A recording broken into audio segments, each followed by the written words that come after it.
welcome to this week's episode of The Inspired Evolution. This week, to inspire your evolution, the godfather of epigenetics, Dr. Bruce Lipton. What a conversation on the guy that wrote The Biology of Belief. He talks about how environment plays such a key role to switching on and off genes, that actually our beliefs, the way we see the world, the way we interact with the world, actually maps out our walk in life. Nature versus nurture.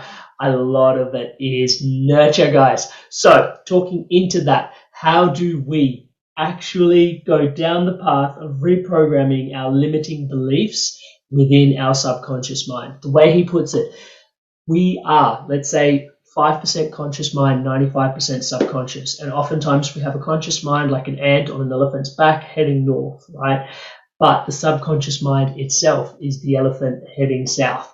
How do we get out of our own way? How do we actually turn the elephant around? How do we get our conscious mind to work for us? We go deep into the quantum science and the role consciousness plays on our experience of reality. And that unpacking of, okay, this is how we actually interact with reality, and only 5% of it is conscious and 95% of it is actually subconscious. How do we work with our subconscious mind? How do we recode it? How do we reprogram it? How do we overcome limiting beliefs so that we can, as Bruce puts it, live heaven on earth?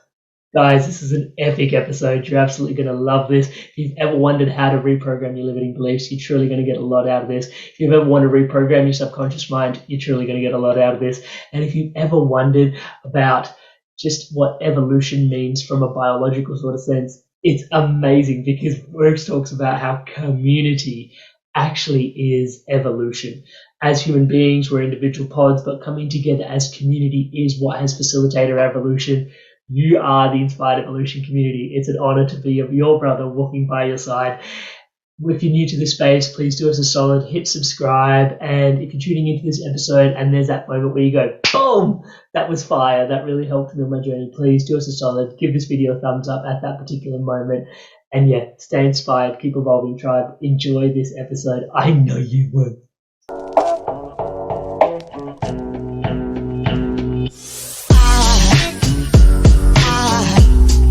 Aside from my soul.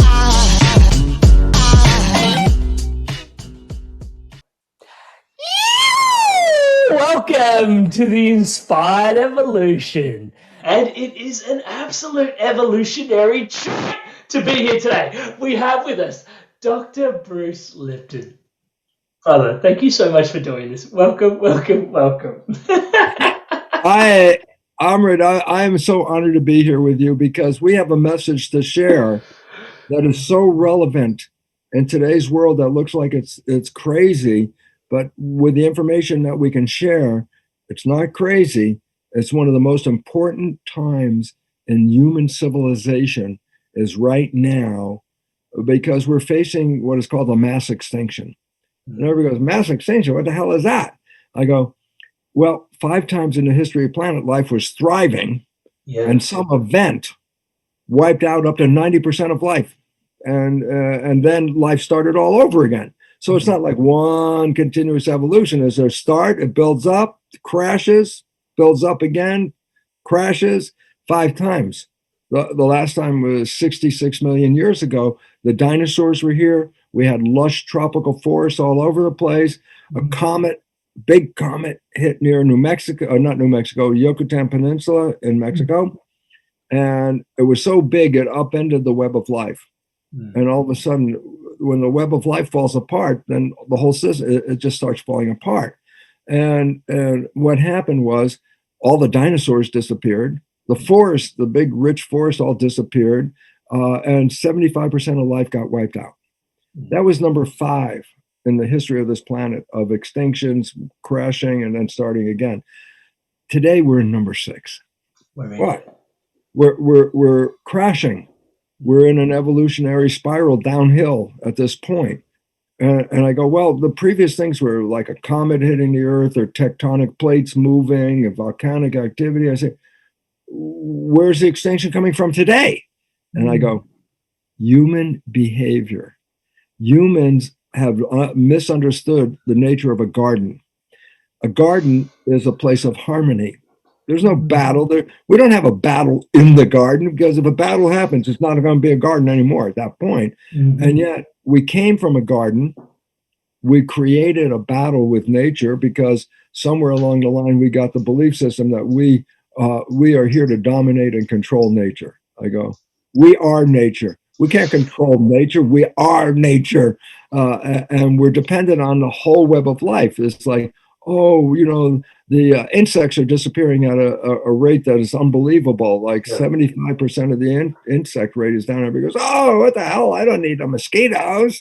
And I go, but the bees, you might want to have the bees. Why? Without the bees, we don't have any crops. So all of a sudden it's like, ooh, you're not paying attention. We're losing the control. In 50 years, they took 50 years ago, Wildlife Foundation, the World Wildlife Foundation took a survey. How many animals are on planet Earth? Total number. Give me the whole number of all the animals. They make an estimate. They recently, 2 years ago, redid the estimate. 2/3 of the entire animal population has disappeared in 50 years. We only have 1/3 the number of animals on this planet that we used to have just 50 years ago. And what else? I say, and we're seeing a whole falling apart of everything. I go, well, here's the choice. The choice is simply this. We are marching into a extinction. Even NASA research came to a conclusion that's profoundly important. And it says, industrial civilization, the one we're in, within 2 decades, it's going to face, now here's the most important word, irreversible collapse. Meaning, it's not going to come back. We're not going back to what it was. We can't sustain that. It doesn't work. We have to move into another world, another way of living. We have to change behavior of entire civilization, because the behavior of the civilization is what is causing the breakdown of the web of life, the way we're destroying nature and dominating and controlling nature. I go, we're not doing a great job at that, folks. We're facing an extinction. It doesn't seem like we're doing the best job, but I know, reading into your work and following your work for so long, that there is an optimism that you carry about your own being. So, do you feel like we have the resources and the tools to change our behavior to basically pivot away from the irreversible damage, or is the irreversible damage on its way and there's nothing we can really do about it? We might as well laugh on our way into the face of oblivion. Can you please explain a little bit? Yeah. There's an old phrase, Amrit, that is just a stock phrase of the world because it's truism. It says knowledge is power. And everyone goes, oh yeah, knowledge is power, blah, blah, blah, blah. And I go, no. Let me say it in a way that might be relevant to us now. I say, a lack of knowledge is a lack of power. And I say, we have been deprived of knowledge of who we really are, how powerful we are, because all the knowledge we get in growing up is how weak we are, how vulnerable. Oh my God, viruses are coming, parasites are coming, blah, blah, blah, blah, blah, blah. Everything's falling apart. And I go, well, that's not true. It is true if you don't recognize your power. And I say, well, what power? And I go, well, one of the first things that disempowered us was the belief that genes control our life. Oh, why does that disempower us? I go, well, simple point. It says that as far as you know, you didn't pick the genes you came with. If you don't like your characteristics, you can't change the genes you came with. And then I add this little last one, the creepy one that says, well, the genes turn on and off by themselves without you. And I go, then why is this relevant? Well, if the genes are controlling my life and they're turning on and off without me, I am, definition, a victim of my heredity. Oh, there's heart disease running in my family. Oh, I'm going to get it. Cancer. Oh, I'm going to get the cancer. It's running in my genes. I go, that's a bunch of BS. Oh, that means belief system. That's a bunch of why is that relevant? And I say, because the idea that genes turn on and off by themselves is the biggest false story that you bought into, which took away your power, because it says genes control you, you don't control your genes. And that's why you look at your fate is, what genes did my mom and dad give me? Because my future is going to be determined. And I go, completely false. Genes cannot turn on and off. And I go, we've been programmed. Gene turned on. Cancer gene turned on. Gave me cancer. I go, no. A gene is a blueprint to make a protein. And I go, okay, let's unpack that. I go, Yep.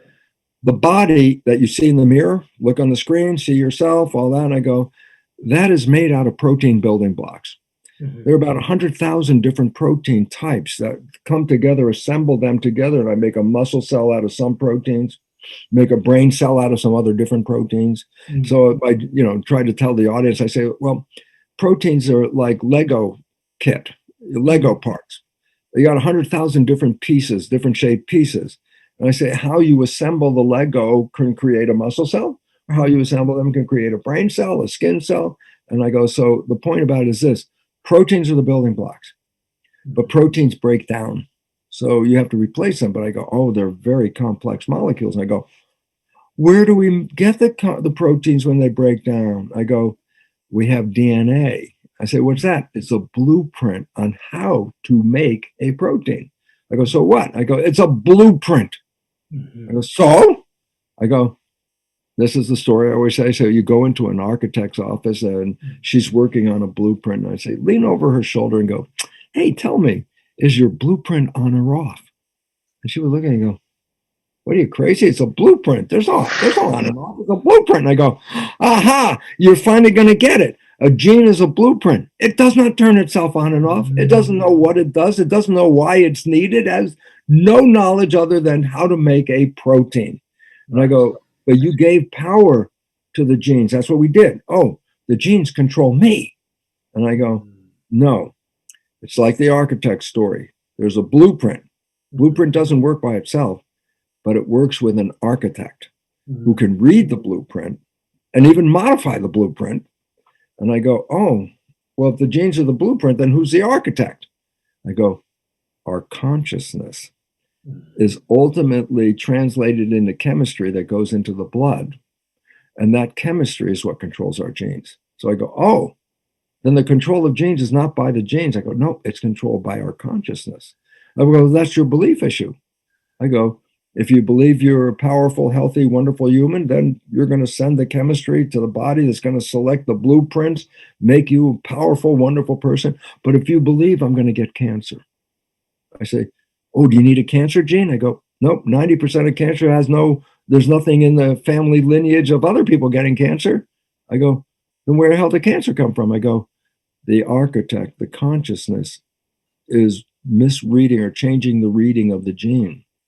And that's where the cancer came from. There's no gene that causes cancer. I love it because everyone, oh, I got the cancer gene. I go, what gene is that?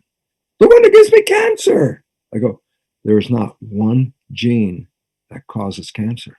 I go, the whole history is cancer genes. I go, no, there's not one gene that causes cancer. You want to get a cancer? Oh, you need the action of 14 to 20 different genes just to get it off the ground. It's not one gene that made a decision. It's 14 to 20 different genes. I go, oh, that's a collaboration of genes. I go, what the significance of that is, since consciousness is activating the genes, and consciousness is selecting those particular genes, which will then ultimately manifest a cancer. The cancer did not come from the genes. It came from not living in harmony. It came from being angry, scared, stressed. This is the source of it.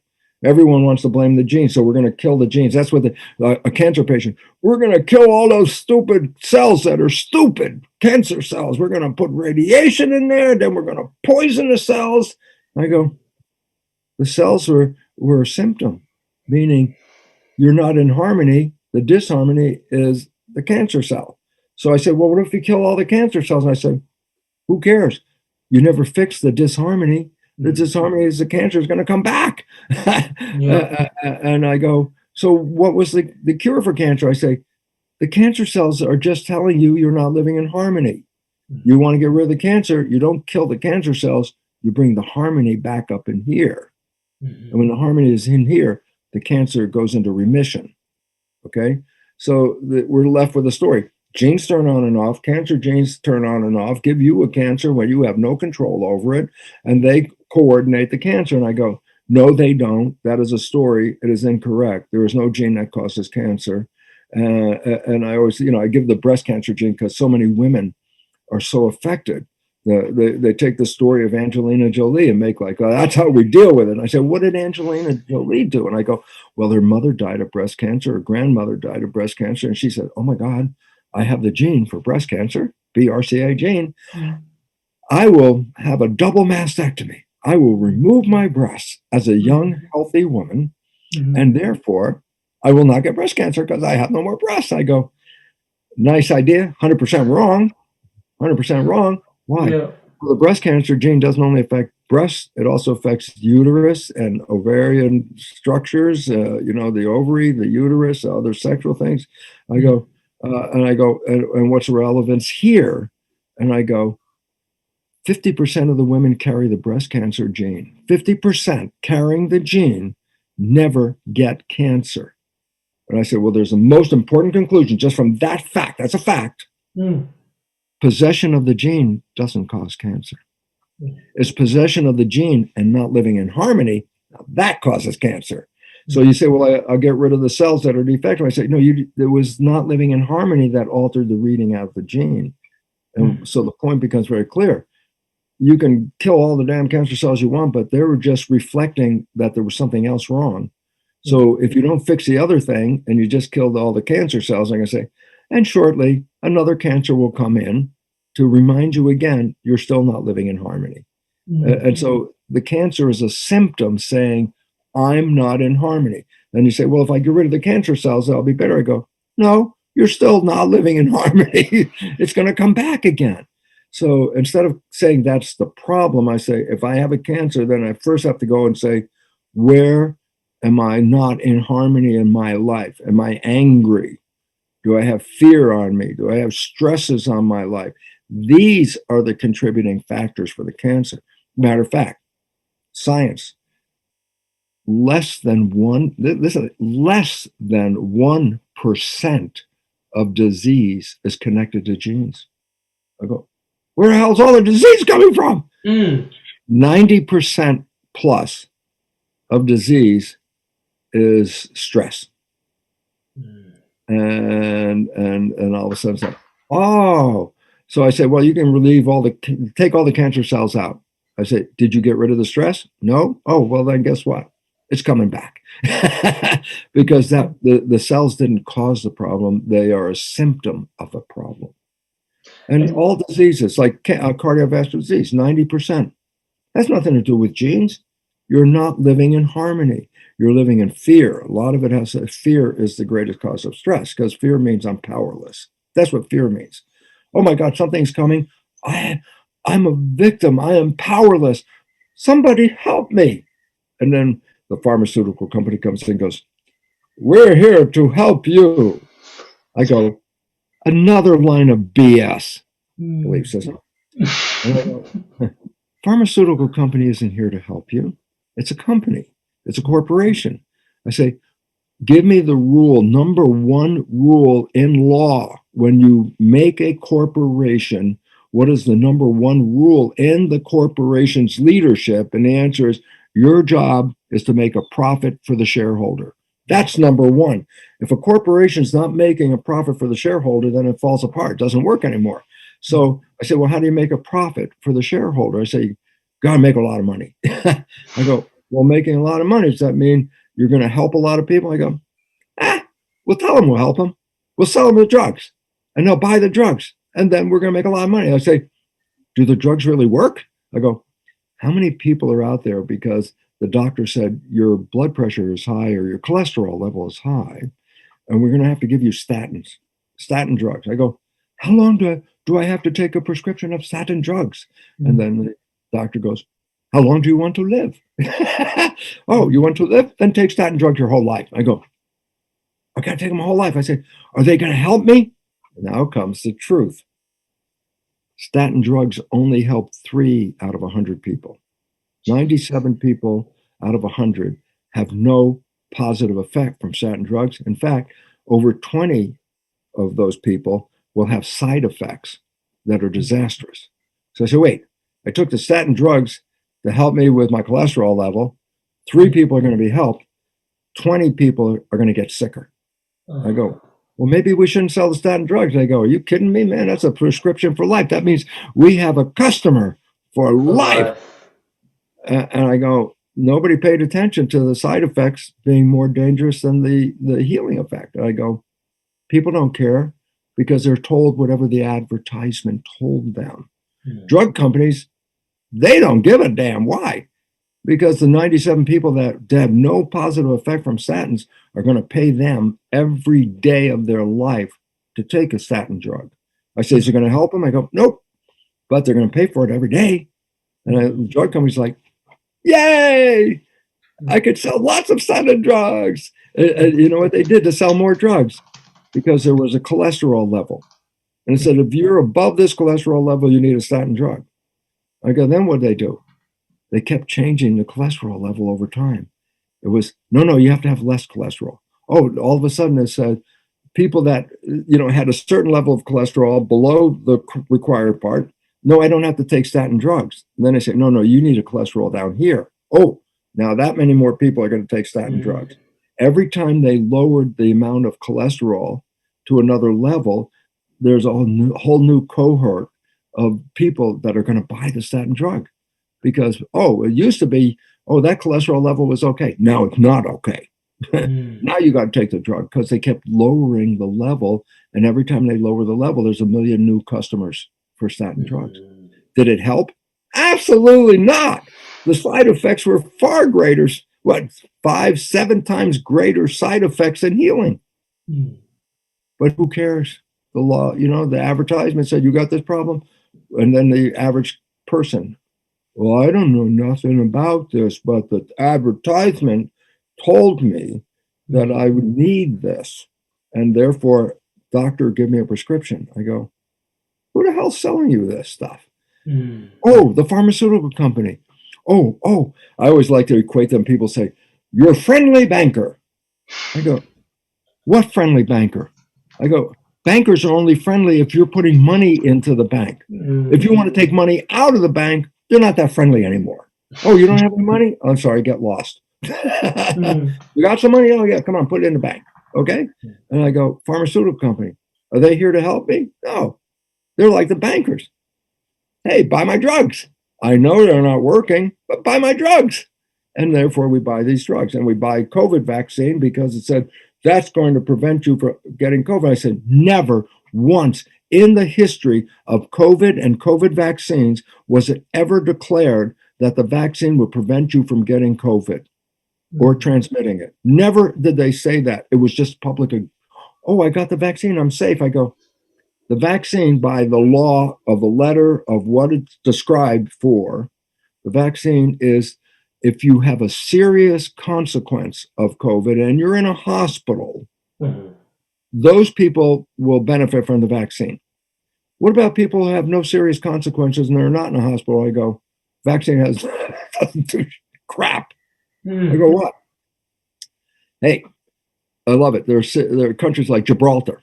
I go, give you an example. Why should I bring up Gibraltar? I said 100% of the population is vaccinated. I go, great. And guess what? Delta came through, wiping out. Omicron coming through, wiping out. I said 100% is vaccinated. And they got a plague. I said, what does it mean? I say, if the vaccine worked, then why do they have Omicron? Why do they have Delta? And the answer is the vaccine doesn't work. And Israel, 97% of the people vaccinated, and there's a massive spread of Delta and Omicron going through the country. And I say, it's not the unvaccinated people that are involved here. Vaccinated people are susceptible to COVID and transmit COVID. And there was some belief that I got the vaccine. Now I believe I am safe. And I go, where'd you hear that story? It was never in the government papers. It's not in the science that this vaccine is going to prevent you. Never did it say it would prevent you from getting COVID. Never did it say it would prevent you from transmitting COVID. That is not the purpose of the vaccine. The purpose clearly stated in the science and public record, the vaccine will help you if you have serious consequences of COVID. You're in a hospital, that vaccine would have helped you. You're not in a hospital, the vaccine is irrelevant to you. And yet we bought it. Why?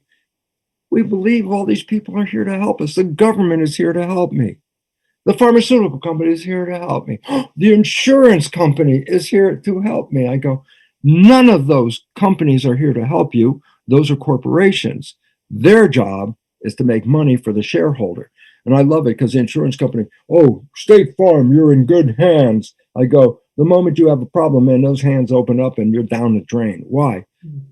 Not the first one was to get you to buy the policy. I'm going to protect your ass. Then I say, now you need them because your house burned. I go, and then what's their next move?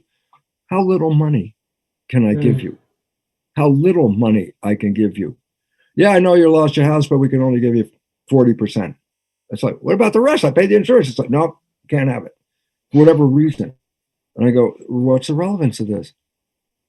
The insurance company isn't here for you. It's here to make profit. You make an insurance claim, the next time you pay your insurance policy, you're going to pay more for it. Why? They're not giving you money. They're only taking the skim off the top. They give you the little bit off the top. And if your claim is too high, they'll find lawyers. They have more lawyers working to reduce the amount of money they pay you than lawyers to help you get the money. Okay? And so there's this point that we have falsely walked into a world where we thought, oh, corporations are here to help me. Pharmaceutical companies are going to save my life. I go, they don't give a damn about your life. They give a damn about how many drugs they're going to sell you. And I know this for a fact from talking to executives, and it's simple. It goes like this. They come up with a new drug. They test it out, and they find, oh, my God, some people will die. And you think, okay, we should not market that drug. No. The decision is, how much of the drug can I sell and profit versus how much will I have to pay in lawsuits? And the point that when the bean counters get finished, they say, oh God, we're going to make more money selling the drug and we could pay off the lawsuits from the wrongful death or whatever it was and still make this profit. So guess what? That doesn't mean they won't sell the drug. They're sure as hell they're going to sell the drug. They don't care if you die. Why? We only sold the drug because we know there's going to be enough money coming from that drug. I'm going to cover your ass when you try to sue me. So did I say the pharmaceutical company was here for me? I say, no, it was here. How much money is it going to make? Why? It's a corporation. It's a corporation. And then government is bought into the corporation. So like in the US, democracy, I go, there is no democracy in the United States as you think. I go, why? Because corporations have more power in controlling the result of the government than the people have. A simple point. A survey across the US. Should we have better, background checks before somebody can buy a gun? 90% of Americans said, yes, we should have better background checks. Did they institute it? No. Why? The gun lobby and the government people said, no, we don't want it. I go, who are you listening to? Not the people. They're listening to the money source, the corporations. And all of a sudden, because they said, well, corporations are like people, so they should be represented in the government as people. I go, they're not people. And I'll give you the main reason, Amrit, and it's simply this. Corporations have no morality. I go, what does it mean? People have morality. I shouldn't kill my neighbor. I shouldn't do these things. I'm going to be moral. I'm going to live in harmony and balance. Corporations, that's not an issue because their end is, how much money do I make? I said, well, what are the means to that end? I go, no compassion, no human character of morality is involved in a corporation. Why? Corporation's job is to make money in any way they can make money. Is it going to hurt the public? I don't give a damn as long as we make enough money. COVID. I hate those people. I say, get your free COVID shot. Free? When did the pharmaceutical companies give us all this vaccine for free? Like, hell no! You gave them $1 trillion for the free shot that you just. And I go, well, miss it, the mind. Yeah, it's your you free pay with your shot. taxes, and your children will be free paying. shot. There was nothing free. You already paid for it. Is it any good? No, but get the booster. What do you mean get the booster? It didn't work the first time. What the hell should I get the booster? Or maybe a second booster. I go, hello? hello? Did anybody know that the first shot didn't work yet? And now you're going to get another one that didn't work the first time and you think it's going to work better the second time? Sorry. Bruce, an interesting question presents itself at this point. We talk about the biology belief, and I know it's so much like it's the body of work that you've dedicated your entire life to, and it's such a blessing to receive it. What happens in that instance when we talk about like following your work? I've tuned into the placebo and the nocebo, so it's the dance between us believing our way into something, but now. Yeah. Looking at the vaccine potentially, let's just take this as an example because it's an interesting case study. People believing that the vaccine works, what does that do for their systems? Well, it's a helpful system for a bit because now they have a placebo, and I go, what's a placebo? Positive belief, and I go, so what? It's belief. I go, simple point. You have an illness, chronic. And you try all these things and it's not working. The doctor comes up and says, oh, this is the newest pill. This is the special pill just for your issue. It's colored purple. Purple is a good color for a pill. They actually sold a drug like that. It's a purple pill. I go, what the hell do I care? Purple pill. I'm powerful. I say, they take the purple pill. The red ones get faster. they get better and they say, oh, the pill healed me. And then I say that it was a sugar pill. And I say, so what is the conclusion of this? And the answer, obviously the sugar didn't heal you. What healed you? Your belief that the sugar pill was going to heal me. You didn't know it was sugar. It was like the special medicine, and your belief said this medicine is going to heal me. And you didn't need the medicine. You just needed the belief. Okay. And so a placebo, which is responsible for up to 2/3 of all medical healings, including surgery, 2/3 didn't have anything to do with the drugs and the surgery. 2/3 had to do with the belief of the patient that this was going to heal them. So I say, yep, that's called positive belief, my friends. That's where the placebo comes from. The belief that this is going to heal you, heals you. And everybody goes, yeah, I know the placebo. And I go, you didn't stop long enough to get the other side of the equation. I go, what's the other side? I say, well, if placebo is positive belief, what is about a negative belief? And everybody goes, I'm not paying any attention. I go, well, most of your thoughts are negative. I think you should pay attention. I go, why? Negative beliefs are equally powerful in controlling your health as are positive beliefs, except in the opposite direction. A positive belief can heal you from any disease. A negative belief can kill you by creating any disease. A belief can create the disease as much as belief can create the healing. And I go, so the significance of this is profound because nobody talks about the negative belief. And I go, negative beliefs are powerful. It's called nocebo, as you mentioned. And as I said, they can cause any disease and they can kill you. Just because you believe you're going to die, you can die just from the belief. Just as much as you are dying of a cancer, you change your belief and you can then heal the cancer. I go, how? I love this because a friend of mine, her name is Anita Morjani, and she wrote a book called Dying to Be Me. She had 4 years of cancer. In the final days of her life, in the final week, she was so emaciated that the cancer lumps were sticking out of her skin because she lost so much body weight, and the cancer lumps were sticking out. She's on a machine for life support. She goes into a coma, and her oncologist, who's been working with cancer patients for years, says, oh, this is the final stage of a person before they die. So get in touch with all the family members and say, Anita is dying. She's in a coma. This is a sign that's the end of her life.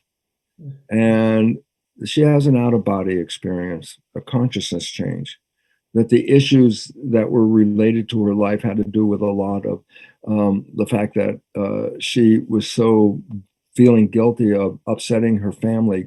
She came from an Indian family with prearranged marriages. And she pulled out of a prearranged marriage about 3 days before the wedding, which made her family look like, low class people. It's like, you broke a prearranged marriage. That's like against the rules and everything. That irritated her father, who she was she had a lot of love, but then that irritated her father, and then she felt she's now alienated from that love. That's what precipitated the cancer. Her out-of-body experience on the last day of her life, according to her oncologist, she had an out-of-body experience of communicating with her dead father, who said, no, what happened on earth stays on earth. When you transcend, you're not there anymore, and everything's wonderful, and we love you and all that. She comes out of the coma, and the first thing she says, I want to eat something. She was like, give me some ice cream. And she was like, what? Within a day, she was off the machines. Within a week to 2 weeks, there was no visible cancer anymore. And in fact, the doctors were saying, it's in there somewhere. And she kept saying, no, there's no more cancer. And they kept looking. And after a couple of more weeks of looking, they said, no, she doesn't have any sign of cancer. She was on her last day of life with cancer. And a belief changed, that she realized her father is not angry with her. She didn't alienate the love of her family. And that thought, when she woke up out of the coma, was the placebo, in a sense, of the healing thought that healed her from her last day of life. So people with cancer, and they're all struggling, I go, even to the very last day, the moment you change that consciousness is the moment you can have the cancer go into remission and disappear. Killing the cancer cells is like, oh, I'm going to get those evil cells out. I said, the cells were just following the instructions that came from your consciousness. You don't want evil cells, then change the evil thoughts coming from your consciousness. The cancer disappears. So it's a power that we have. It's a power of our creativity, which we don't believe in. And I go, okay, quantum physics is the most valid, truthful science, in the sense that the theoretical understanding of quantum physics matches every experiment that has been understood about it. I go, well, let me tell you the first principle of quantum physics. That principle is consciousness is creating our life experiences. You want to change your life experiences? Don't change the world. Change the consciousness.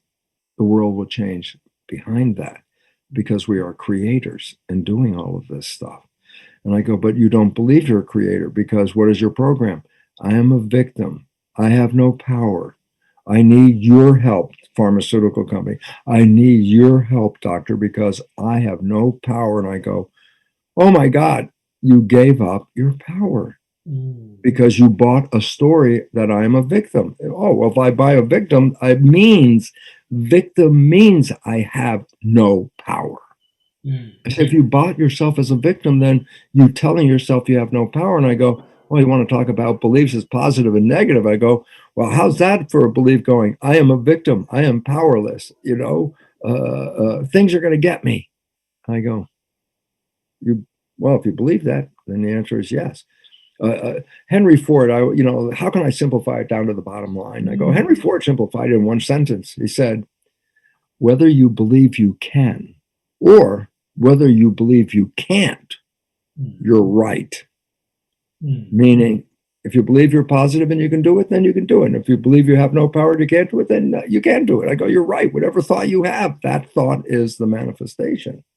I love that, because even that in itself, like thinking about life before the awareness of epigenetics and the conversation of what you're having with us, and life after the awareness of epigenetics, right? Simply even just having that awareness that what epigenetics suggests, that our biology can be impacted by our beliefs, is in fact a massive healing on our consciousness itself, right? Because then all of a sudden it's shifting us out of the victim state into the empowered state.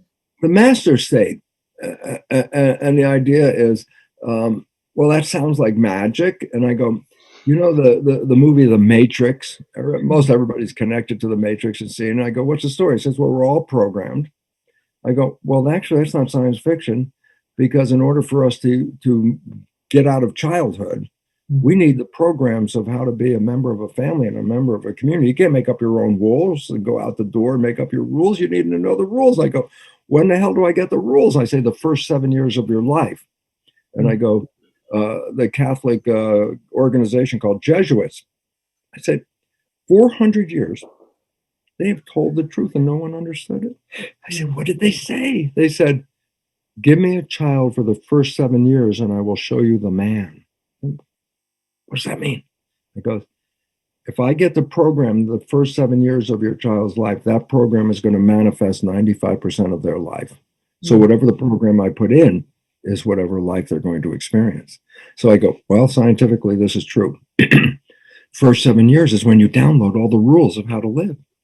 And you simply download the rules by observing mother, father, siblings, community, observe them. And the first 7 years, it's like hypnosis. I watch, I download their behavior. That's my program. And then after age 7, you become creative. But after age 7, the conscious creative mind can do either of two things. It can look out at the world and say, this is what, let's go out and do stuff. Okay. Creative conscious mind. Or, this is the serious part, it can think. Okay. What does that mean? You ready? To think, you have to go inside your head. That's where the thoughts are. So if you're looking at the world with your creative conscious mind, say, I wish and desire, these are the things, I can manifest them. But the moment you start thinking, conscious mind is not looking out at the world because thinking is an inside job. So I said, well, wait, then let's say I'm driving the car. My conscious mind's paying attention to the road and all this kind of stuff like this. And then I have a thought and I say, oh, the moment you have a thought, you stop looking out the windshield because the thought is inside. So today's Tuesday. So I say, Amrit, tell me what you're doing on Friday. And it's not in front of you at this moment. I bet you within a minute of going, oh, I'm doing this. I said, where'd you get that? I said, it was a thought. So where was that thought? Written? Is it written here? No.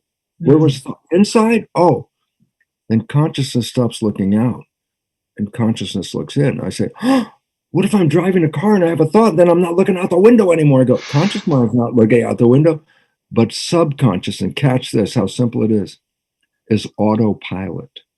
Meaning, if I'm not paying attention to something, subconscious gets in behind the wheel and then drives the vehicle according to whatever the program was. So where'd you get the program? From other people. I go, did they create a program that has your wishes and desires in it? I go, nah. I said, then what's significant? I said, well, when you're thinking, you're playing programs that don't manifest wishes and desires. Ooh, that wouldn't be nice. I said, well, how much of the time am I thinking? Now comes the killer. 95% of the day is the average time of thinking for a normal person. I say, well, then give me the meaning of that. And here it is. 95% of the day, your life is controlled by subconscious autopilot programs. Only 5% of the day are you creating a life from conscious, which is wishes and desires. Are you creating a life on your wishes and desires, or are you creating a life on the program you got from other people? And the answer is, sorry, you're not creating from wishes and desires. You're creating from program 95% of the day. And I go, oh, why is this a problem? I say, because those programs don't necessarily support you. You go, what do you mean? I said, well, you're creating with your mind. Yeah, but I have two minds. Conscious mind, creative, wishes and desires. Subconscious mind, programs. Programs from where? Not from me, other people. So I say, then 5% comes from wishes and desires. And 95% came from playing the programs you got from other people. And the vast majority of the downloaded programs, the vast majority are programs that are self-sabotaging, disempowering, and having limited beliefs on who you think you are. So we have become disempowered by the program. Yeah, but the program runs 95% of the day. And I say, well, then you're not manifesting your creativity, only 5%. And then, so I go to the movie The Matrix, as I talked about. I said, oh, what's the story there? It says, everybody got programmed. I said, yeah, well, that's a fact. That is a true fact. First 7 years, everybody's being programmed. But in the movie, so I want to relate it to life now, there's a chance where you could take a red pill. I go, what's that? He said, stop playing the program. And I said, well, what's the result of not playing the program? And I go, then you're manifesting your life from your wishes and desires. I go, what's that? And I said, whatever you wish for. Love, health, harmony, great job, great house, great world. That's wishes and desires. So I go, all of us are playing programs 95% of the day. We do not see these programs. That's the missing link that blows this thing up. I go, if you could see you were playing negative programs, you go, well, that's stupid. I shouldn't play that program. I say, when you're playing a negative program, are you aware of a negative program while it's playing? I go, no. I go, why not? I said, because you're not paying attention with your conscious mind. You're thinking the program is running automatically, And I go, so significance is you don't see your own behavior 95% of the day. Whose behavior am I playing? I say, what did you get programmed with? Because that's the automatic, autopilot, subconscious. I go, so when did I get programmed? I said, actually, from the last trimester of pregnancy through the first 7 years, your brain is operating below consciousness. It's a state called theta in vibration. I said, what is that? I say, hypnosis. I go, oh, so for the first 7 years, I'm in a state of hypnosis. I say, what does that mean? I say, to get your programs, all you have to do is observe somebody and you'll download their behavior. So you watch your mother, your father, your siblings, community, you watch their behavior first 7 years. You just like a video recorder, you see their behavior, you download that behavior, and then 95% of life, you play that behavior. I go, yeah, but if most of them are disempowering, then you're in a lot of trouble because you're disempowering yourself during the day. And then you go, oh, but I would see it. And I go, no, you won't. I go, why not? I say, is conscious mind looking out the window when you're playing the program? I go, no, conscious mind is inside thinking. That's why I'm playing the program. So I go, simple story, Amrit, you probably heard it in any of my lectures, but for people, this is like most profound story at this moment is this. You have a friend, you know your friend's behavior very, very well, and you know your friend's parent. One day you see your friend has the same behavior as the parent. So I love it because you can't wait to tell your friend, you go, hey, Bill, you're just like your dad. I say, back away from Bill. I know exactly what Bill's going to say. I know what he's going to say. The first thing he's going to say is, how can you compare me to my dad? I'm nothing like my dad. And everyone laughs. Why? Because they have experience of that. And I go, let's break it down and tell you why it's the most profound story in the world. And the answer is this. Everybody else can see that Bill behaves like his dad. Who's the one that can't see it? Bill. I said, well, how come Bill can't see it? I said, how come he's playing the program that he downloaded? Oh, because he's not paying attention. I go, oh, so whatever program he's playing, he's the one that can't see it, but everybody else can see it. And I go, yeah. And if they're self-sabotaging programs, Bill has no idea he's even doing it because he can't see the behavior. And so when the world isn't working right, and Bill didn't see he was involved, it's like, no, I wouldn't make stupid things. I wouldn't make an error like that. Those people are preventing me. This person prevented me. That thing prevented me. I would have a happy life, but they prevented me. And we start blaming all people. I go, no, you just didn't see it. You were sabotaging yourself 95% of the day, and you're the only one who didn't see it. Why? Everybody else saw it. I go, so conclusion of this, why is this story so profound? We are all Bill. Every one of us is doing what Bill is doing. Every one of us wakes up with conscious mind, wishes and desires. Oh, today I'm going to find love. Today I'm going to get that great job. Today I'm going to be healthy. And I go, these are great wishes and desires. And then you go through your world and you come home at 5 o'clock at night going, it didn't happen today. No, it didn't happen today. These people, I would have done it, but these people, they messed me up. And I go, no. All day long, like Bill, you were playing programs that prevented you from getting your wishes and desires because you were using other people's behavior and their behavior didn't accommodate your wishes and desires. And I go, oh, so I'm not living my life? I say 5%. I say then 95% is coming where? From program. Now comes the beautiful part. And the reason is this. When did I get those programs? You started getting programs even before you were born in the last trimester of pregnancy. Whatever your mother was experiencing, remember the blood of the mother nourishes the fetus. I go, yeah, blood has got nourishment in it. What else has blood got in it? hormones, growth factors, emotional chemistry, all those things that coordinate the functions of this body. So I say, so significance is when the mother is nourishing the fetus. Yep, she's sending nutrition in, but she's sending information in. And that information, when there's a pattern to it, is programmed. Okay. And then once the child is born, the brain design is to stay in hypnosis theta for 7 years. So now let's go back and say, you were programmed starting in utero. Do you know what that program was before you were born? Oh, obviously, no, I don't. I say, okay, you were programmed from 0 to 1, a whole year. You want to tell me what the program was? I don't remember, bro. I wasn't there. Okay, you were programmed a whole year from 1 to 2. You know that program? No, I have no memory of that. I was consciousness wasn't kicking in yet. So up to about 3 years of age, you've been programmed with no even awareness that there's a program coming in. Now comes the helpful part, if I can be, Amrit, and that is this. Well, I was programmed for years before I even knew I was programmed. So I don't know what my programs are. Why? I wasn't there when the programs went in. Answer to this problem. Well, 95% of your life is coming from the program. Your life is a printout of the programs that you downloaded before 7. I said, yeah. I said, but what were those programs? I said, your life is a printout. Look at your life right now, and this is how fast you can do it.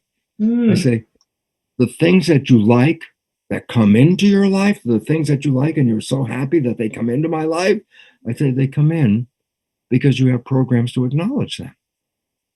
But now, I say, but what about the things you want, wish for, desire, but you have to work hard for? Struggle. I'm working hard, man. I'm sweating. I'm putting a lot of effort in. I'm gonna make this happen. I'm working. Stop. Why are you working so hard? Answer. Whatever that destination is that seems to be elusive and you can't get there. Why is this destination a problem for me? And the answer is, whatever program you downloaded does not support that destination. And you're going to try to override the wishes and desires that say, I want this, with a 95% life that has a different program that says you can't have that. And I go, and I say, you struggle to overcome the program. You work real hard. I go, you don't have to work so hard, because the first thing is recognize this. It's a program you're trying to change.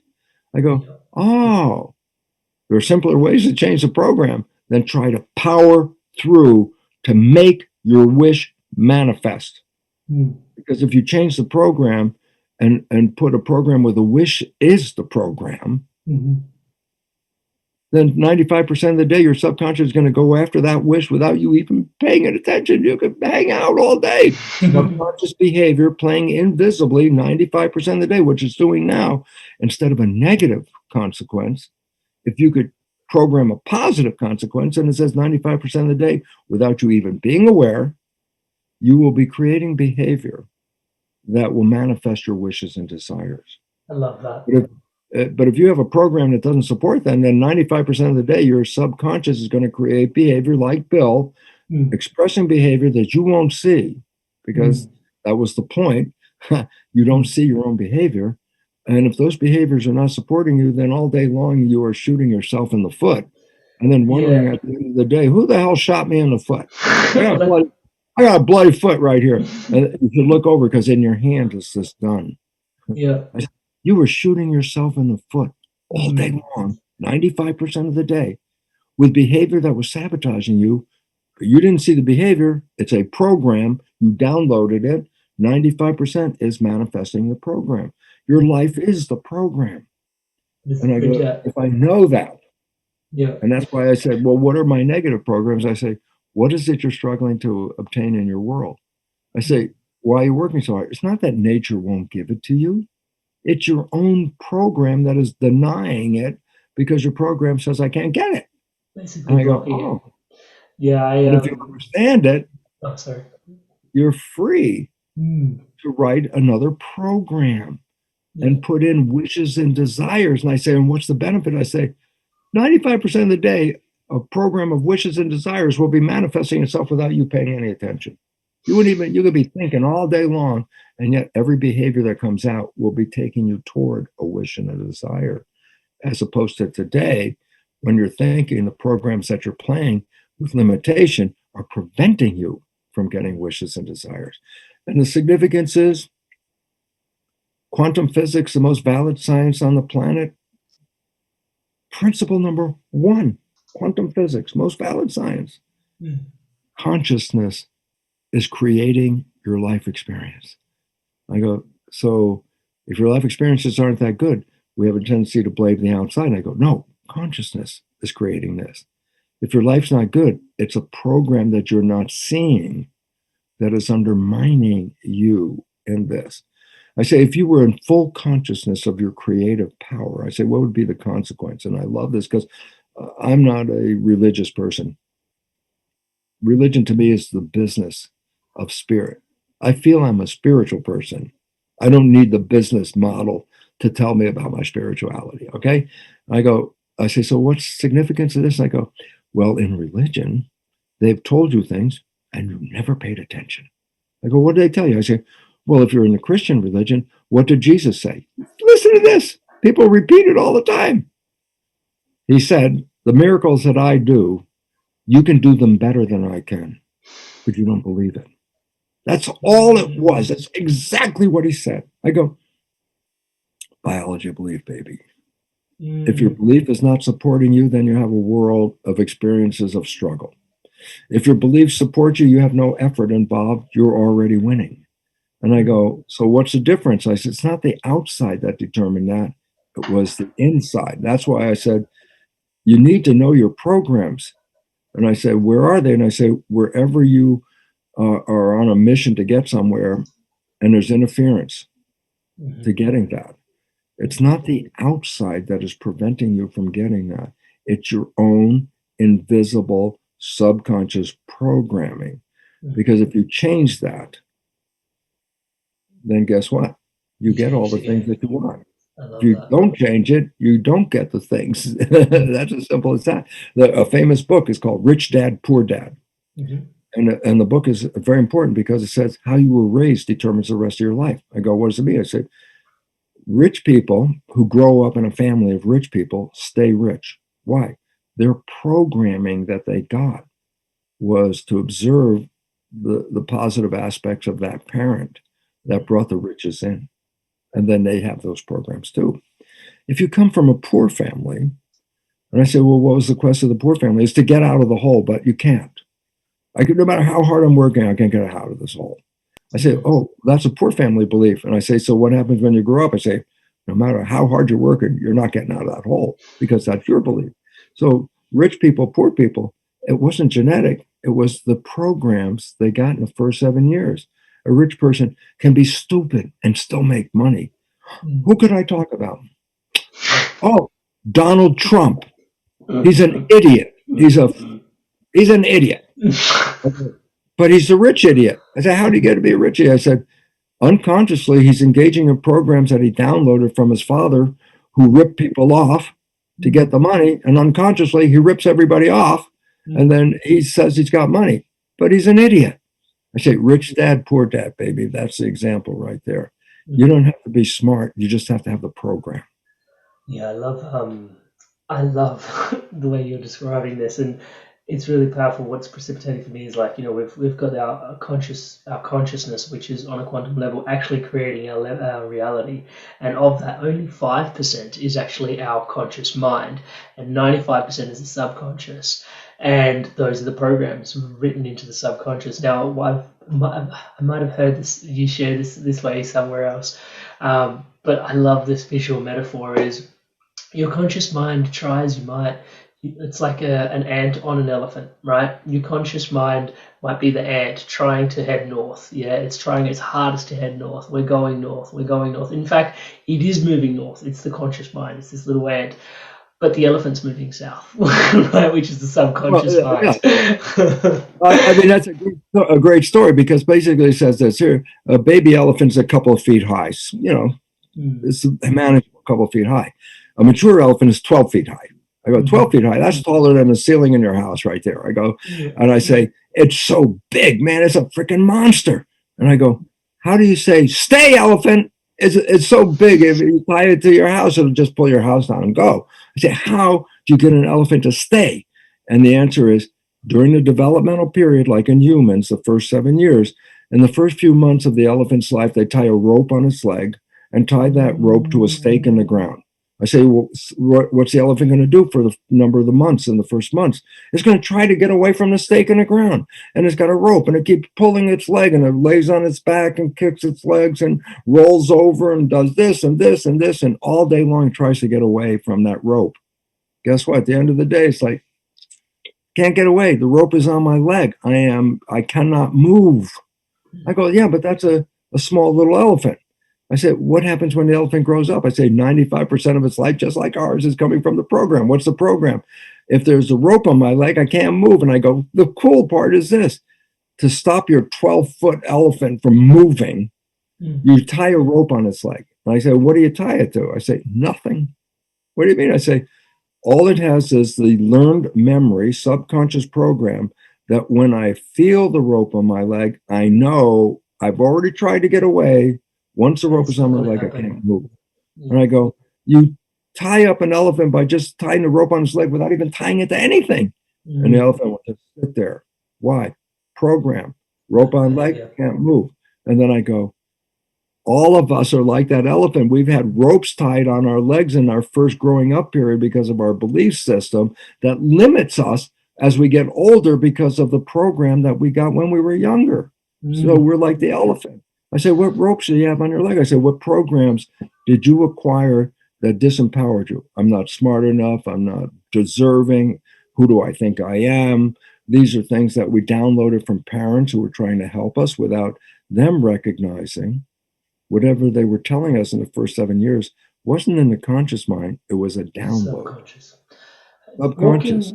Walking down the track into life, like obviously we're most of us listening in are not 7. So how do we reprogram subconscious mind, Bruce? Well, that's the cool part, because basically it simply says this, you ready? That I have two minds. And this is what people didn't recognize. They said, the mind controls my life. I said, it does. But I said, but there are two elements. There's the conscious mind, which is the creative one connected to our spirituality. And the subconscious one is like a hard drive in a computer. It's just got programs. Push the program, going to play the program. Just push it. Every time you push it, it's going to play the same program play. And I said, some of these things are really great. I mean, like, when did you learn how to walk? Before you were 2. That's a program. I say, do you ever have to relearn how to walk? I go, no, you could be 102. You're still using the same program from 2 years old. That's how it stays in the subconscious mind, because that's where habits are, and habits don't want to change. When did you learn how to drive a car? Way back then. I say, you're driving a car now? I say, you ever forget? No, I know how to drive a car. Matter of fact, I could be thinking about something and not even paying attention, and my subconscious is going to drive the car. That's how it works, okay? So I say, so we have two minds. I have two different functions. Conscious mind is creative, wishes and desires, heaven on earth, love, beauty, harmony. That's the wish and desire from conscious mind. Subconscious mind, program, not good enough, not smart enough, not deserving, not lovable. I go, whew. I go, significance, 5% from the wishes, 95% from the limitation. Okay? And I say, so they have different functions. Conscious mind is creative. Subconscious mind is habit. Not all habits are bad, because we need that. I mean, look how long it took you to learn how to walk. What if you woke up next morning and you didn't know how to walk? Well, then you have to spend the whole damn day at least trying to walk again. Yeah. And then at night, if you finally say, I just don't know how to walk, I go to bed and I wake up in the morning, it's like, oh, I got to learn how to walk again. I go, but if you have a subconscious mind, once you put it in there, it's there. And you can use it on and on and on and on. So creativity, conscious, habit, subconscious, but they also learn in different ways. The creative conscious mind, by the nature of creativity, can learn in any number of ways. Listen to this podcast with you and me, Amrit. That's one, okay? Go to a lecture, read a self-help book, watch a video. Just go, aha, I can change my conscious mind. It's creative. Subconscious mind's habit mind. I go, most important point. Habits don't want to change. You don't. If you have a habit, learn how to walk. You don't want to wake up one day and I forgot how to walk. No, that's like you're in trouble right now. Habits persist and actually do not want to change. So now we got a problem. 95% of your life is coming from a program that in the subconscious that doesn't want to change. I say, but you can change it. But I say you have to know how to push the record button. The conscious mind, I don't have to push anything. I just change my belief right now. Just say, nope, I don't like that color. I like this color. I just changed my mind. I go, fine, it's done. Subconscious. This is a program. I say, I want to forget this program. I say, you can't forget it. It's already built into the machine. It's going to play anyway. I don't care what. Every day it's going to play. It's going to play 95% of the day. So then the last thing for this is now everybody, of course, is, well, how do I change my life? Because first you told me I know where my programs are because the programs are where I'm having difficulties. So I know I want to have a relationship. I'm not finding a relationship. I'm looking. I'm struggling. I say, how do I change that? I go, in the subconscious, mostly you do not love yourself. I go, why is that important? Well, if 95% of my life is coming from the subconscious, I don't love myself because now I'm critical just because my parents have criticized me, not good enough, smart enough, lovable, deserving, whatever. And I say, well, I got those programs. I say, but now they're habits. How do I change them? I say, well, how did you get them? That's where I say there are 3 ways of changing subconscious programs. 2 of them are the natural ways that you got them in the first place and using that technology. And the third one is the new idea. I say, what's the first one? I say, how'd you get your basic programs? First 7 years, I say, you weren't in consciousness. Your brain vibration was lower than consciousness. It was in theta, which is imagination. Kids up through 7 are primarily in theta. They can mix the real world and the imaginary world all the time. That's what kids do. The tea party, I always love it. The famous tea party. I pour nothing into a cup. I drink the nothing and exclaim, that was the most wonderful tea I ever had in my life. That's imagination, okay? That's theta. But theta is hypnosis. So I say, you want to change the program, you have to get back into hypnosis. And I go, you mean, how do I get back into theta? And I go, every night when you're going to bed, the vibrations of the brain consciousness are higher vibrations than theta. But just as you close your eyes and you fall asleep, you are now in a period of theta for a short time before the brain goes full, I'm asleep, okay, which is the lower vibration delta. So I say, if you put earphones on when you go to bed, playing a program of your wishes and desires that you want to be true. The moment you close your eyes and now you're disconnected, consciousness is sleeping, man, it's not there. Subconscious is in a state of record. It's in theta.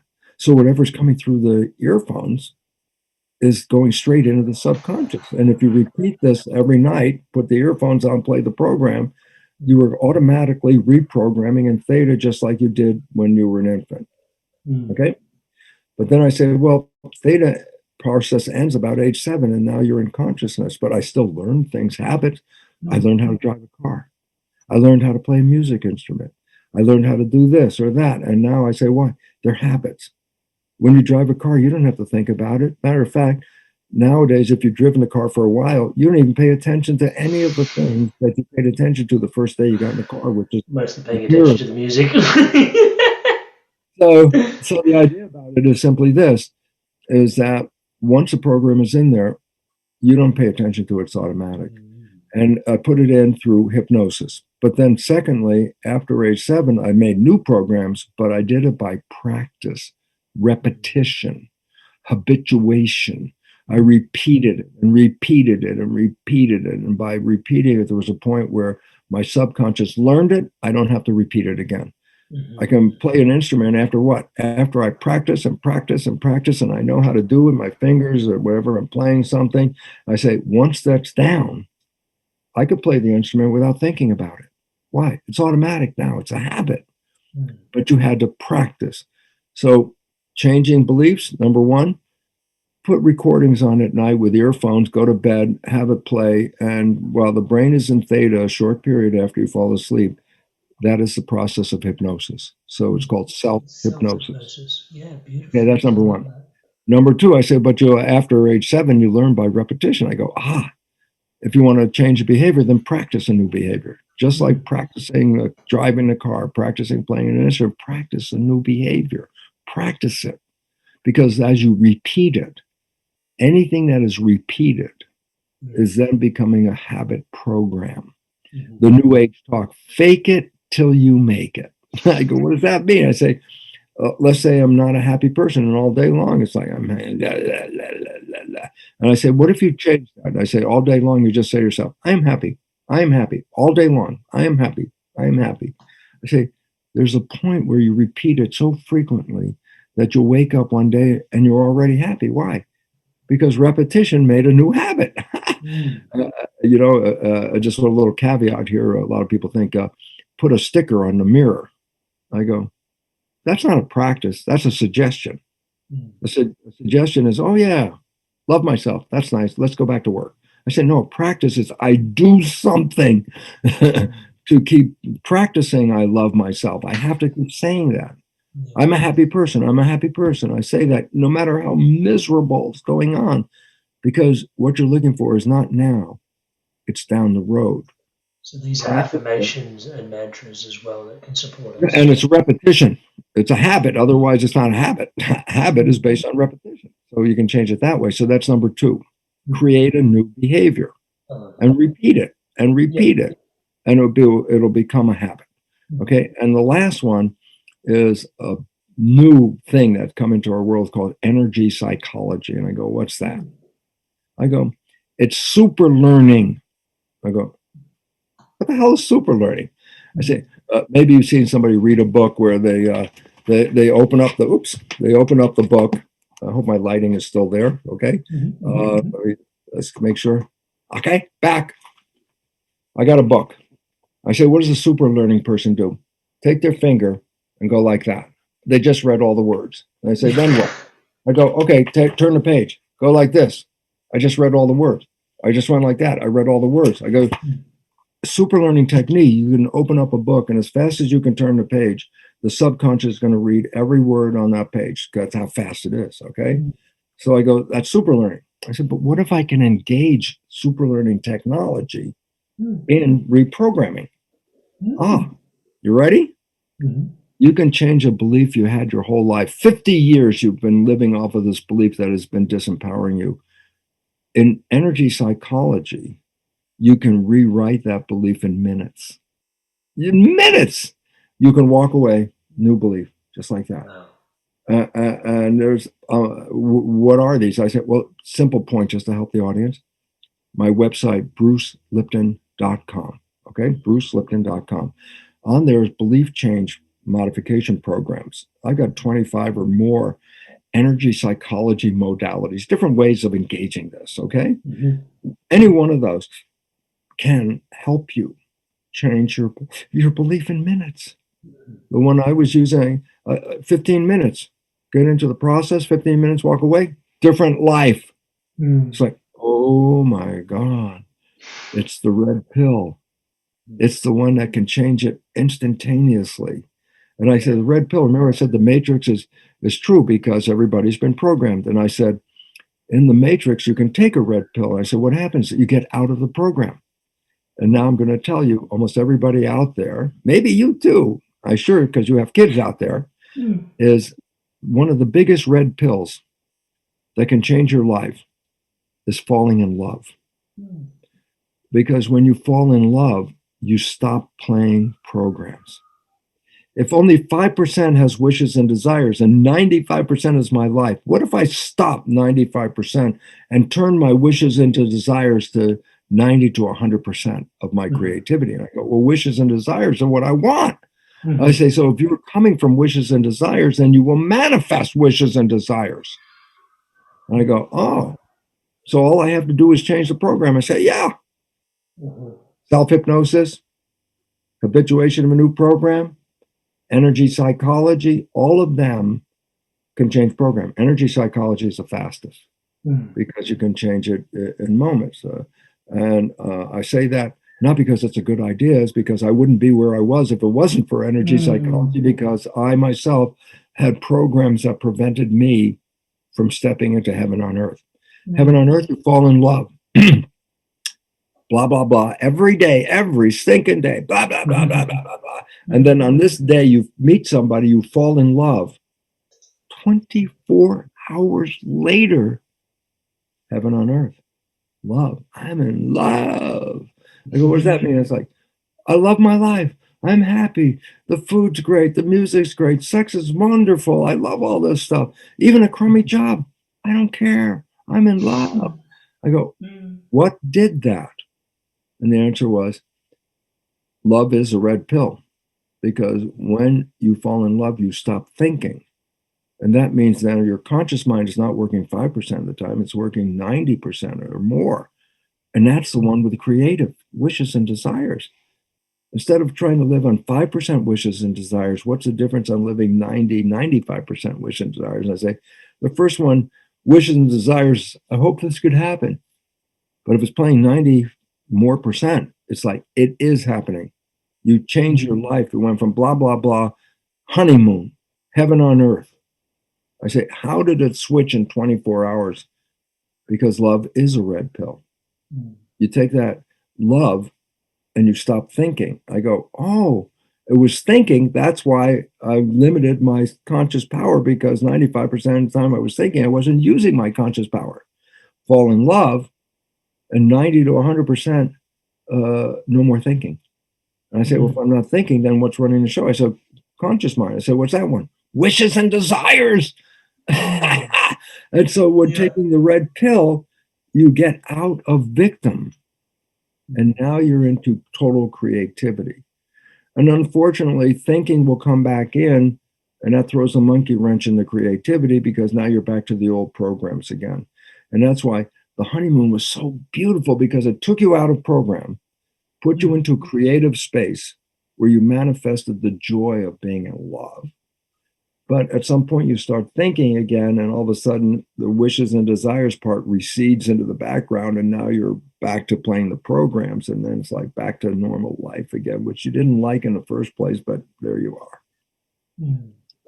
I find it fascinating, the conversation around being able to reprogram ourselves, because it's even just one of the easy examples that you gave was the theta wave state, and this might be a little bit insidious, but I often find, especially in the modern world, like I think people tuning into, or even reflecting on my own sort of journey, tuning into things like social media or Netflix or watching TV before you go to bed, falling asleep to drama, falling asleep to not enoughness, and you're in that state, you're programming yourself for not enoughness, for drama, to be perpetuated. And I love what you're describing about the hypnosis state and taking control of that, and potentially using that as the on and off button to then connect into how do I reprogram my subconscious and creating consciously into that. The more you repeat it, the more the habit is ingrained. So every day when you start living in fear, you are repeating the fear of fear means I'm powerless, and you're repeating every day you're afraid, I have no power. I go, well, what do you think is the net result of repeating every day, I have no power? And the answer is, you have no power. And this is why this is an important wake-up call that says we are creating from program. Change the program, and the character of your life will change. Cancer is a result of a program. I go, what do you mean? I said, well, as I said, cancer isn't caused by a gene. There's no cancer gene. I said, where does cancer come from? I'll tell you exactly. They looked at the fate of children that were adopted into a family where there was cancer running in the family. And they found that the adopted child will get the same family cancer as any of the natural siblings. But the adopted child has completely different genetics. I go, so what was significant here? The cancer didn't come from genetics. The cancer came from programming that was disempowering. And that's propagated from parent to child, because your child is going to look at you, which is you're playing a program 95% of the day. If you got a bad program, your child has just observed it and recorded it too, and is going to have the same issues that you have. But there's positive sides too, like musicians, their kids become musicians. Oh, there's a music gene. Yeah, of course. It is being in an environment where that becomes a habit of life to create music. So they are downloaded with the creative ability. And then 95% of the day, they can express it without even thinking about it. But the issue is, were you downloaded with good stuff or were you downloaded with limiting Stuff that beliefs? doesn't And the serve answer you. is most of it is limiting beliefs. And that's why we struggle. That's why we Yeah. struggle here. Bruce, thank you so I can't even begin to thank you. There's just so much goodness in there. I do have one last question. You were talking a little bit about evolution before we got started on the podcast, and you were talking about how community is our evolution. There is a question that I ask every guest that comes on the Inspired Evolution. So my last question is, what does an inspired evolution mean for you? You mentioned that we're going through potentially this. I'm going to tell you, yeah. Amrit, I got to tell you something, because the joke was this. I saw the website, okay, Inspired Evolution.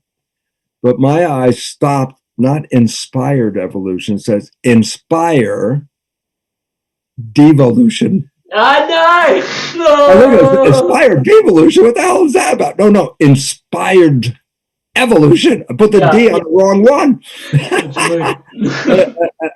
And the idea of what is inspired evolution? And the answer is simply this.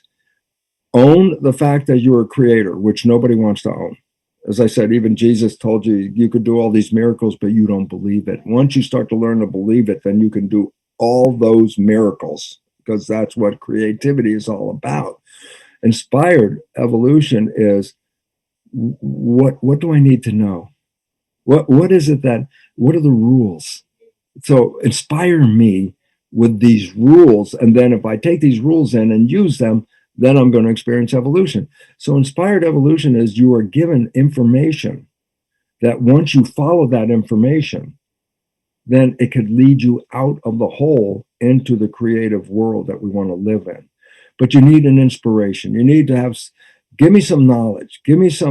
Show me a picture. Give me some insight. Inspire me to want what you have. And that's inspired evolution. And I can tell you how personal it is to me. It was like, look, I'm the scientist guy who got into epigenetics before, 23 years before epigenetics was even recognized. I was like, oh my God, we're controlling our genes. Okay. And the part is, once I knew the mechanism, was like, oh my God, we're creating this life if you understand this mechanism. So I was so excited. I wanted to tell people, come on in here. I'm going to give you a story of how you can create the most fabulous life. And they come in and I start talking, and then they look at me and go, Lipton, for a guy who says this stuff, your life doesn't look that good. And all of a sudden, so nobody listened to what I was saying, because if it was so good, then how come my life sucks? And then I realized at some point, how come my life sucks? And the answer was simple. I'm talking the talk. I'm not walking the talk. I'm taking it from my conscious creative mind, trying to talk to your conscious creative mind. I go, but that's not relevant. I could be super smart, and we are super smart. But did that super smart change this program underneath and subconscious? The answer is no. So here I am trying to tell people, super smart. This is how this epigenetics and how your consciousness control. And they look at me and go, well, that's pretty smart, but apparently it doesn't work for you. And that's when I realized, stop telling people about this. Start walking this. Make it part of your life. I did, and it didn't take very long. That was the exciting part. It was like almost instantly, once I said, wait, I'm not giving into the habit. I'm changing the program right now. And started to change the program. And guess what? I'll be honest, everyone out there is listening. Not 45 or so years of my life, I was living the hell on earth routine. And I have to tell you now, for the last, nearly 30 years. Yeah, it actually is 30 years. I've been living heaven on earth. I love my life. I wake up every day going, my God, Amrit wants me to talk to him. Oh, that's a good job. No calluses. Look at my job. No calluses there. Maybe a few here in my voice box. My life is a life of joy. I wake up in love. I have love all day. I'm surrounded by people who live this way. So their vibrations, their energy are in harmony with me. And the harmony is health. It's disharmony that causes disease. And once I started to recognize, oh my God, these programs are interfering. And then using the techniques, started off with self-hypnosis earphones, using programs, self-help. Then I started going into practice. I got to practice living this way. And then lastly, I added energy psychology because there were some things I couldn't get over because they were buried deep in a program and I needed to change the program. And using the energy psychology approach empowered me to go in there and rewrite programs. And so I sit here today saying, hey, I know things may not be that great in Oz right now, but wherever I live, I'm in heaven. Wherever I travel, I don't leave heaven behind. I take it with me. Why? Because my consciousness is creating this world. And just to close, because I could keep talking for 12 hours, but I want to close this because consciousness is creating our world. And people say, oh, where's consciousness? I say, oh, put wires on your head. It's called electroencephalograph, EEG. And you could read that consciousness going on inside your head. I go, there's a new device that reads the consciousness in your head. And I go, what it's called? It's not EEG, it's called MEG, not electroencephalograph, magnetoencephalograph. I say, what's the difference? I say, both of them read consciousness. I go, yeah, but what's different? You ready? In magnetoencephalograph, the probe is out here. I go, what does that mean? My consciousness isn't stuck in here. I could read it out here. I said, what does that mean? You're broadcasting your consciousness all day. And you're broadcasting, if that consciousness is not consciousness of harmony and it's consciousness of disharmony, then you will shape the world around you not to be in harmony, because if you're broadcasting disharmony, how are you going to create harmony? Yeah, I can't. All of a sudden you start to realize your thoughts are not in your head. They're preceding you and they're out in the field. And a negative thought will only activate a negative thing that has the same vibration. A positive thought will only activate a positive thing that has the same vibration. So I say, well, if you're sending out negative thoughts, then be careful, because the only thing that's going to respond to you is something that resonates with negative thoughts, something negative. And if you're sending out positive vibes, negative thoughts don't respond to that. The negative things don't respond to that. You guys send out positive vibes, you're only going to bring in something that's in harmony with a positive vibe. And all of a sudden I said, yes, your thoughts, as quantum physics said, are creating the world. And then I say, well, then be careful of what you're broadcasting, because you're going to get it. If you're broadcasting negative because those are the programs I got, then I will manifest negative experiences all my life to be in coherence with the program. How can I broadcast negative thoughts and then have positive results? And the answer to that doesn't make any sense. So the brain's function is to take a negative thought and manifest a negative experience. So now I'm in harmony. Yeah, I knew it wouldn't work, and it didn't. What a coincidence. I going, so your brain takes your thought and then creates behavior to manifest that thought. If it's a positive thought, then your brain is going to exercise positive behaviors that are going to bring in positive things. If you have a negative thought, the brain is going to create a negative vibration that will bring in negative things. And I go, exactly what quantum physics said. My consciousness is creating this. And that's why I said to go back. I got it close to it because this was an hour talk that's now 90 minutes. But I'll just close with what I said before. Your life is 95% from the program.